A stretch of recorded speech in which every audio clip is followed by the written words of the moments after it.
Hello there. I hope you're doing well and ready to take the next step in your English learning journey. Welcome to Speak Real English. Today, I want to dive into a question sent in by one of our community learners, Jackson. Jackson asked a really important and relatable question: how can I improve my English vocabulary and listening skills? This is such a great topic because many learners just like you are looking for effective ways to boost their vocabulary while understanding spoken English more clearly and naturally. So today, I want to explore this question in a deeper way and offer strategies, examples, and tips that can help you make noticeable progress.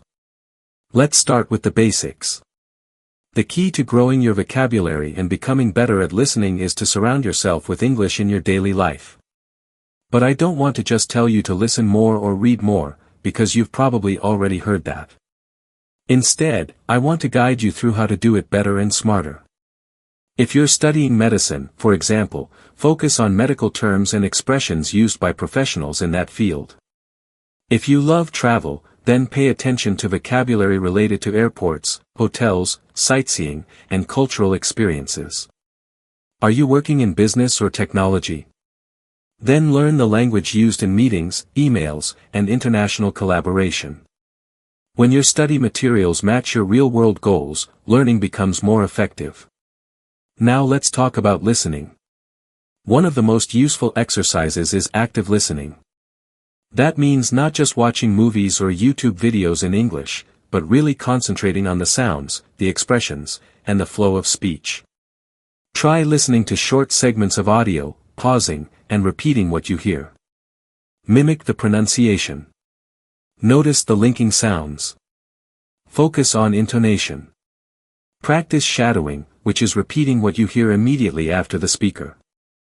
These practices not only sharpen your ears but also help you speak more naturally. Don't worry about understanding every word. Instead, aim to understand the main idea and become comfortable with the rhythm of the language. Another powerful method is to use repetition with variation. Let's say you've learned the phrase, "I'd like a cup of coffee." Try saying it in different ways. I'd love a coffee.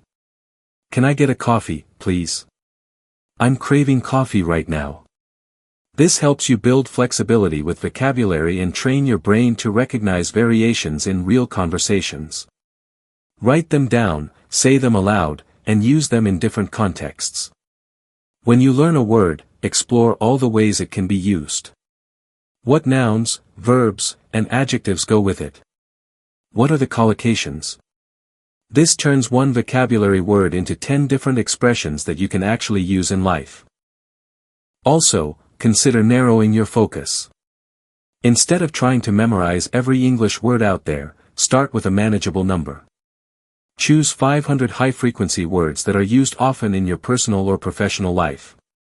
These words are easier to remember because you'll see them and hear them often. Over time, your exposure to them will reinforce your understanding. This is what we call deliberate practice, and it works far better than random learning.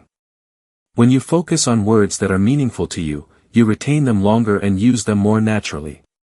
Now let's talk about listening materials. Use real, everyday content. This could be English podcasts, audiobooks, YouTube interviews, or even phone conversations from TV shows. Select audio with subtitles first, then try listening again without them. Break down sentences and phrases. Write them out. Say them back. Try listening to the same clip repeatedly throughout your day. Let it become part of your environment. The more familiar the sounds become, the more your brain adapts and responds to English as a living, breathing language. Jackson's question also reminds me how important motivation is. So before we continue, I want to ask you, why are you learning English? Are you doing it for your career, for travel, for academic studies, or for relationships? When you have a clear reason, it becomes easier to stay focused. Share your reason with us in the comments, because understanding your motivation will help you set goals that actually mean something to you. And when you have meaningful goals, you're more likely to succeed. Now, imagine what it would feel like to confidently understand an English conversation at normal speed.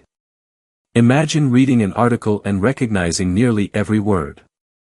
Imagine speaking and not hesitating because the vocabulary comes to you naturally.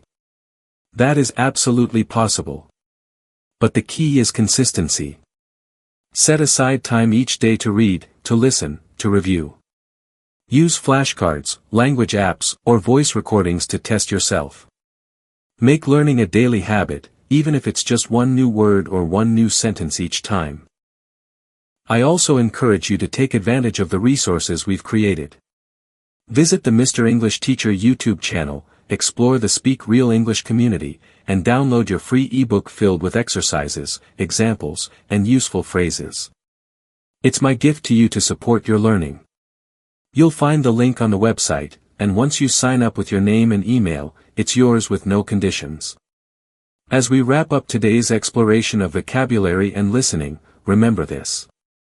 You don't have to learn everything all at once. Progress in English comes from small, repeated actions done with focus. It comes from listening to native speakers, repeating their phrases, reading content that excites you, and connecting what you learn to your real life. That's how fluency happens. And the best part is, you're not alone. The Speak Real English community is here to support you every step of the way. So keep going, stay motivated, and speak real English every day. Thanks for being here today, and I can't wait to talk to you again soon.